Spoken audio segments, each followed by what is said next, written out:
मुल्क में ठंड का राज। आज से मंगल तक बारिश और बर्फबारी से सर्दी की शिद्दत में मजीद इजाफे का इम्कान। मगरबी हवाओं का नया सिलसिला आज मगरबी हिस्सों में दाखिल होगा। कोयटा, ज़ियारत, चमन, कल्लात समेत बलूचिस्तान में आज और कल बारिश मुतवक्के। बलाई सिंध के इलाकों सक्खर, लाड़काना, जैकबाद, दादू में पीर को बारिश हो सकती है। जनूबी बल्तिस्तान, आज़ाद कश्मीर, खैबर पख्तूनख्वा में कल और मंगल को बारिश और पहाड़ी इलाकों में बर्फबारी की पेशगोई। महकमा मौसमियात का सयाहों को मोहतात रहने और गैर ज़रूरी सफ़र से गुरेज का मशवरा। तमाम मुताल्लिक़ इदारों को नाखुशगवार सूरत हाल से बचने के लिए ज़रूरी इक़दामात का अलर्ट जारी।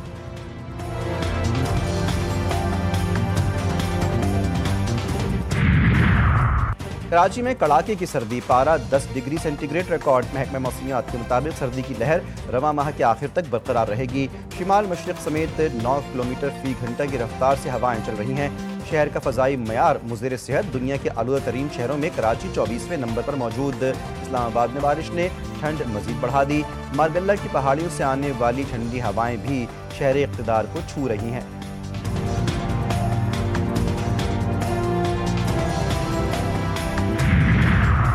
वादी तीराह को खाली करवाने से मुताल्लिक़ खबरें बेबुनियाद और गुमराह कुन करार। वज़ारत इत्तलात और नशरियात के मुताबिक वफाकी हुकूमत या मुसल्लह अफ़वाज की जानिब से वादी तीराह में आबादी की मुंतकली या जबरी इनखिला का कोई फैसला नहीं किया गया। ऐसी खबरें बदनीयती और मखसूस मकासद के तहत फैलाई जा रही हैं, जिनका मकसद अवाम में खौफ व हिरास पैदा करना है। कानून नाफिज करने वाले इदारे इंटेलिजेंस बेस्ड मालूमात की बुनियाद पर सिर्फ दहशतगर्द अनासिर के खिलाफ कार्रवाइयाँ करते हैं।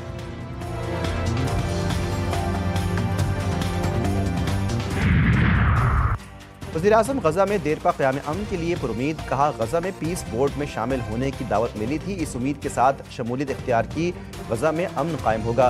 लंदन में मीडिया से बातचीत में शहबाज शरीफ ने कहा, वफाकी काबीना ने गज़ा पीस बोर्ड में शमूलियत का इख्तियार दिया था। उम्मीद है कि फ़लस्तीनियों को इज़्ज़त और वक़ार के साथ उनके हुकूक मिलेंगे और गज़ा की तामीर नौ होगी।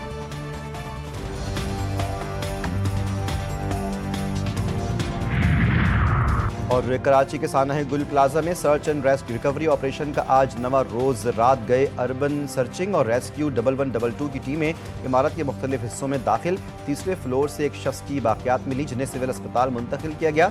वाक़े में 71 अफराद जाँ बहक हुए, 82 लापता, 24 की शनाख्त हो गई। भारत की खेल में सियासत लाने की आग ने क्रिकेट को फिर जला दिया। भारतीय दबाव पर इंटरनेशनल क्रिकेट काउंसिल ने बांग्लादेश को T20 वर्ल्ड कप से बाज़ाब्ता तौर पर निकाल दिया। बांग्लादेश की जगह स्कॉटलैंड की ग्रुप सी में शामिल करने की इत्तलात। ICC से कहा है कि 3 हफ्तों से ज़ायद इस मामले पर तफसीली बातचीत की गई। दावा किया कि भारत में बांग्लादेशी टीम को लाहक किसी काबिल एतमाद या तस्दीक शुदा सिक्योरिटी खतरे के शवाहिद मौजूद नहीं, इसलिए मैचेस मुंतकिल करने की कोई गुंजाइश नहीं। पाकिस्तान T20 वर्ल्ड कप खेलेगा या नहीं, फैसला हुकूमत करेगी। चेयरमैन PCB मोहसिन नकवी का 2 टूक पैगाम। लाहौर ने मीडिया से गुफ्तगू में वाज़ेह कर दिया कि पाकिस्तान की शमूलियत का फैसला वज़ीर-ए-आज़म की वापसी पर होगा। हुकूमत जो भी फैसला करेगी हम उसके पाबंद हैं। मोहसिन नकवी ने मौक़िफ़ इख्तियार किया कि बांग्लादेश से ज़्यादती हुई, बांग्लादेश बड़ा स्टेक होल्डर है, ऐसा नहीं होना चाहिए। मोहसिन नकवी ने कहा कि एक मुल्क किसी को डिक्टेट नहीं कर सकता। ICC मीटिंग में भी कहा कि दोहरा मयार नहीं होना चाहिए। चेयरमैन मोहसिन नकवी ने लाहौर में दी PCB शॉप का इफ्तिताह भी कर दिया।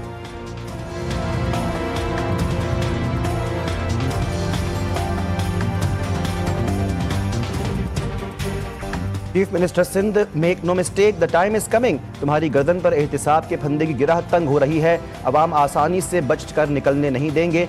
डॉक्टर फारूक सत्तार वज़ीर आला सिंध पर बरस पड़े। कहते हैं किस खाम ख्याली में हो, लोगों की आंखों में धूल झोंकोगे, क्या पूछा जा रहा है और जवाब क्या दे रहे हो। साना गुल प्लाजा पर संगीन नौयत के सवालात हैं, अब 18 साल का जवाब देना है।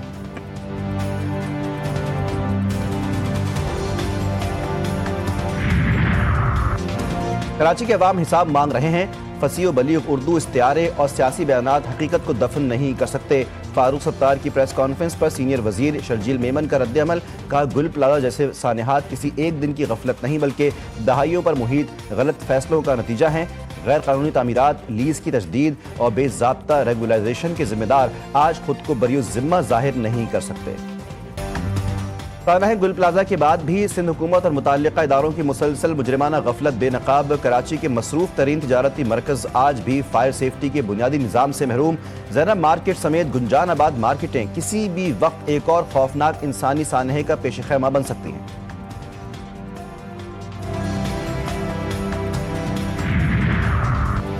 نئے صوبے بننے میں کوئی حرج نہیں، خوفزدہ نہیں ہونا چاہیے۔ وزیر دفاع خواجہ آصف کی ملک میں نئے صوبے بنانے کی حمایت۔ لاہور میں تھنک فیسٹ سے گفتگو میں واضح کر دیا، 18ویں ترمیم کے تحت اختیارات نجی سطح تک منتقل نہیں کیے گئے، ہم بلدیاتی نظام مؤثر طریقے سے لاگو کرنے میں ناکام رہے۔ 18ویں ترمیم کو ڈھکوسلا کہا تو لوگوں کو برا لگا، واضح کر دیا کہ پاکستان کی بقا لوکل گورنمنٹ میں ہے، اختیارات نجی سطح تک منتقل نہ کرنا عوام سے دھوکہ ہے۔ لاہور کے علاقے گلبرگ میں ہوٹل میں بیسمنٹ میں بوائلر پھٹنے سے آگ لگ گئی، دم گھٹنے سے 3 افراد جاں بحق، 7 جھلس کر زخمی۔ آتش زدگی کے باعث ہوٹل میں بھگدڑ مچ گئی، ریسکیو اہلکاروں نے موقع پر پہنچ کر امدادی کارروائیوں کا آغاز کیا۔ ہوٹل میں موجود 180 افراد کو ریسکیو کیا گیا۔ وزیر اعلیٰ مریم نواز سے سیف سٹی ڈرون کیمروں سے آپریشن مانیٹرنگ۔